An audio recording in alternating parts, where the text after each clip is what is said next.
রাধে রাধে বন্ধুরা, আমার নতুন একটা ভিডিওতে তোমাদের সকলকে স্বাগত জানাই। দেখো, একদম লাল পাড়ের সাদা শাড়ি পরে সেজেগুজে রেডি হয়ে গেছি। আর আজকের ভিডিওতে আমি হাত দিয়ে বৈষ্ণব তিলক পরার চেষ্টা করব। এর আগে কিন্তু আমি কোনোদিনই বৈষ্ণব তিলক হাত দিয়ে পরিনি। তো ভিডিওটা স্টার্ট করার জন্য আমি কিন্তু ছাদে চলে যাব। আর ছাদে যাওয়ার আগে দেখো, আমি এই জিনিসপত্রগুলোকে নিয়ে যাব, কারণ এগুলো দিয়েই তো আমার বৈষ্ণব তিলকটা আঁকা হবে। আসলে এই শীতে একদমই রোদ উঠছে না, তাই আমার ঘরে তো ভিডিও বানালে তোমরা দেখতেই পাবে না। তার জন্য আমি প্রেফার করলাম যে ছাদটাকেই বেছে নেওয়া যায়। ছাদে হালকা ফুলকা রোদ ছিল, তাই ছাদেই চলে গেছিলাম ভিডিওটা বানাতে।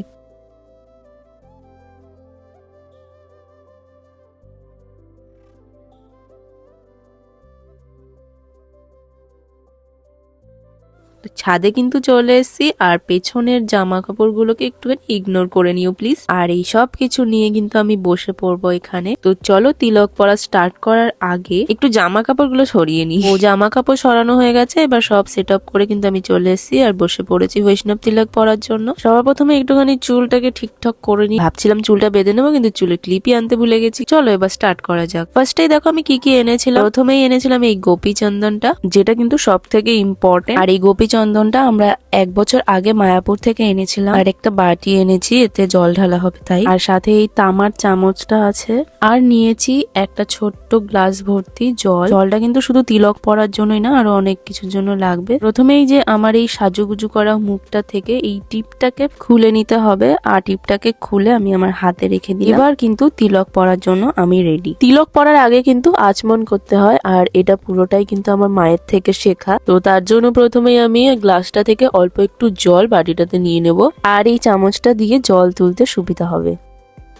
প্রথমেই বাঁ হাতে জল নিয়ে হাতটা একটু ধুয়ে নিলাম। তারপর আবার আগের মতোই কিন্তু ডান হাতে জল নিয়ে ডান হাতটাকেও ধুয়ে নেব। আর এই জলটা কিন্তু সাধারণ জল নয়, এটা গঙ্গার জল ইউজ করছি আমি। তো আচমন করার জন্য ডান হাতে 3বার জল নিয়ে ঠিক এইভাবেই 3বারই কিন্তু মন্ত্র বলতে হয়। আর প্রত্যেকবার আচমনের পর কিন্তু হাতটাকে ধুয়ে নিতে হয়। আর 3বারে আচমন করার সময় প্রথমবারে যে মন্ত্রটা বলতে হয় সেটা হলো ওম মাধবায় নমঃ। আর দ্বিতীয়বার বলতে হয় ওম কেশবায় নমঃ।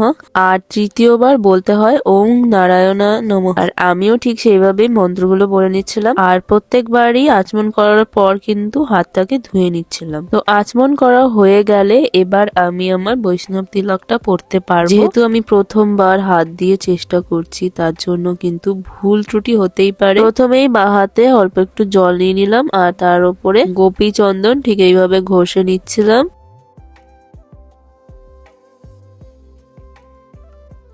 আর যতক্ষণ না ঠিক পারফেক্ট ভাবে ঘষা হচ্ছিল ততক্ষণ কিন্তু আরো জল নিয়ে নিয়ে ঘষছিল। তারপরে হয়ে যাওয়ার পর পুরো হাত থেকে চন্দনটা একটা আঙুলে করে নিয়ে একটা সাইডে রেখে দিলাম। ঠিক যেইভাবে আমি করতে দেখেছি বাকিদের সেইভাবেই করছিলাম। তারপর পুরো চন্দনটা একটা সাইডে নিয়ে আমি আমার রিং ফিঙ্গারটাকে নিয়ে চন্দনটাতে ডিপ করলাম। আর তারপরে এবার আমার তিলক পরার পালা। তো ফার্স্ট অ্যাটেম্পট এটা। আমার কথা একটু নাকে নাকে হয়ে যাচ্ছে, কারণ আমার খুব ঠান্ডা লেগে গেছে তাই। তো এক সাইডে চন্দনটা নেওয়ার পর আমি আমার রিং ফিঙ্গারটা দিয়ে আমি রিং ফিঙ্গারটাতে সারা জায়গায় চন্দনটাকে লাগিয়ে নিলাম। আমার তো মনে হচ্ছিল হেভি ইজি, খুবই তাড়াতাড়ি আমি পেরে যাব আর একটা পারফেক্ট বৈষ্ণব তিলক হয়ে যাবে। কিন্তু অনেক পর্যবেক্ষণ করার পর যখন আমি তিলকটা পরতে গেলাম, তখন আমি বুঝতে পারলাম যে আমার দ্বারা কি হবে।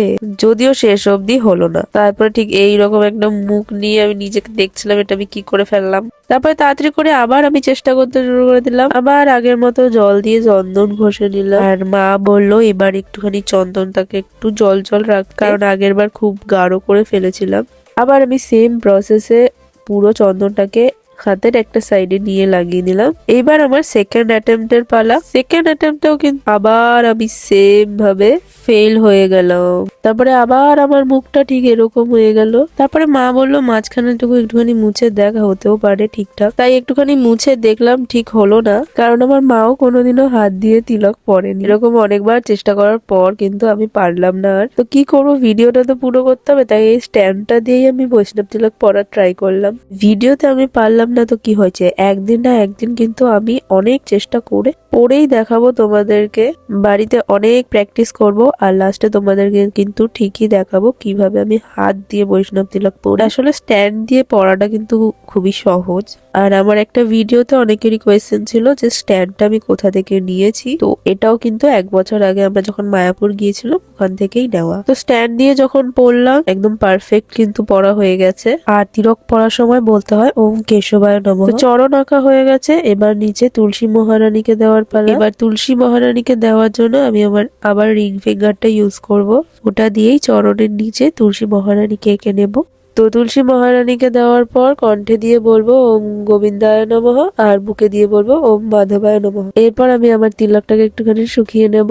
আর ভয়েস ওভার দিতে দিতে খুব ঠান্ডা লেগে গেছে, তার জন্য গলার অবস্থা খুবই খারাপ হয়ে গেল। ফাইনালি আমি তিলক পড়তে সক্ষম হয়েছি। আর এবার সাজটাকে কমপ্লিট করার জন্য আবার টিপটাকে নিয়ে ঠিক আগের জায়গাতে বসিয়ে দেব। তো ফাইনালি কিন্তু আমার একদম তিলক পড়া শেষ। তো ভিডিওটা শেষ করার আগে তোমাদের বলে দিই, আমি তোমাদের বলেছিলাম যে হাত দিয়ে ট্রাই করব, কিন্তু আমি এই স্ট্যান্ডটা ছাড়া কিন্তু পারলাম না। কিন্তু হ্যাঁ, একদিন না একদিন তোমাদের হাত দিয়ে আমি করে দেখাবই। তো চলো, ভিডিওটা ভালো লাগলে একটা লাইক করে দিও আর কমেন্টে রাধে রাধে বলতে ভুলো না। আর চ্যানেলে নতুন হলে সাবস্ক্রাইবটা করে দিও। তো আজকের ভিডিওটা এই অবধি, দেখা হবে নেক্সট কোনো ব্লগে। তো ততক্ষণের জন্য বাই বাই।